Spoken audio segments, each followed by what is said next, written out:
Y Jorge Cepeda escribe sobre ese tema. Es un tema muy delicado, Jorge, ¿cómo estás? ¿Qué tal, Denise? Sí, y por partida doble. Por un lado, para efectos prácticos, y por otro lado, para efectos jurídicos. Y teóricos también, vamos a ponerlo así, o sea, lo deseable, porque aquí sí nos ponemos a decir pues lo lógico, o sea, lo deseable es a fuerza que haya igual cantidad de gobernadoras. Es un tema discutible.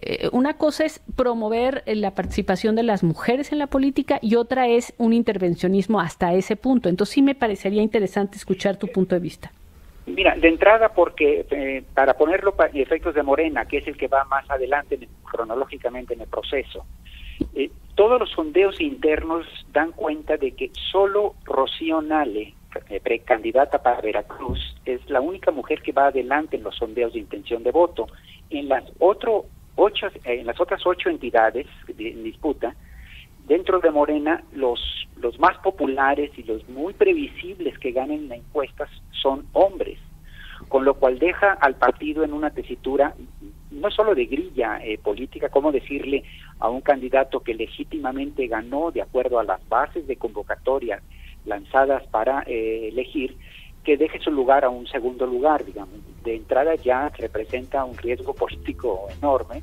Si han tenido dificultades con Ebrard en la federal y con Mejía en Coahuila, imagínate con candidatos que sí ganaron según el proceso local.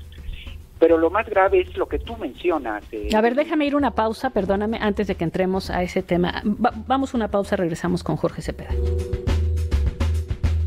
Adelante. Sí, Denise. Sí, me decías de justo este tema. Comentaba que hay un encontronazo pues entre dos criterios aparentemente antagónicos, en el sentido de que de las 9 candidaturas, 5 o quizá 4 tengan que ser abanderadas por mujeres. ¿Por qué? Porque la contradicción práctica es que solo para el caso de Morena, Rocío Nale es líder para la candidatura de Veracruz. En las otras 8 entidades van punteando hombres, con lo cual dentro de 3 semanas tendremos 9 ganadores, de los cuales Morena, atendiendo al planteamiento del INE, tendría que bajar a 3 o a 4, sacrificarlos para que tome el abanderamiento el segundo lugar una mujer. ¿Qué habría aquí? Como digo, la contradicción entre dos aspiraciones legítimas. Mejorar, sí, la participación de las mujeres en el poder político, algo genuino, pero por otro lado está el principio del respeto a la voluntad de la mayoría. La determinación del INE se está atribuyendo a ellos el derecho a decidir en este dilema y decir no, primero sería el de las mujeres, con lo cual habrá que estar preparados para las secuelas jurídicas a las que pueda dar lugar, por un lado, en la violación de los derechos políticos candidatos que ganaron y que serían sacrificados, por otro lado, en la violación de los derechos ciudadanos no respetados en la medida en que se expresó a través de encuestas la voluntad de una mayoría que no habría sido respetada al pasarle la consigna, la decisión al segundo lugar. Es decir, una tormenta que se viene aquí encima, pues, muy brava por donde se le vea, ¿no? Y luego hay los temas acá de fondo que ya se remueven en una práctica rebelión soterrada en estos círculos políticos, donde dice hasta dónde la expansión de la designación de mujeres. ¿Por qué? Porque es cierto que entre gobernadores 2/3 están ocupadas por hombres, digamos, y 1/3 por mujeres. Pero en cambio ya en las entidades federales, en la dimensión federal, muy probablemente seguramente tendremos una presidente mujer, y ya mujeres son las titulares de la Suprema Corte, el Banco de México, en este momento de las 2 cámaras legislativas, el INE, el INEGI, el INAI. Es decir, a fines del próximo año, los 3 poderes podrían estar encabezados por mujeres. Entonces, en este planteamiento del INE, estaríamos desencadenando no solo una tormenta jurídica, sino también estrictamente política.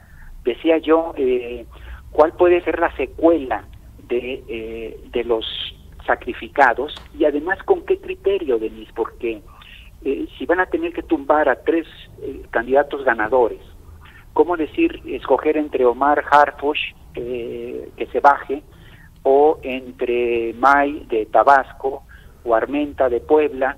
Y el espíritu con el que se había hecho todo esto, de quitarle ya la decisión a las cúpulas y dejarlo en manos de la base de los ciudadanos a través de estas encuestas, pues al final, si van a acabar decidiendo a quién quitan y a quién ponen con criterios de último momento oscuros, pues va a terminar por traicionar esta lógica y quedar la sensación de que otra vez hubo un manotazo que decidió a quién sacrificar y a quién no.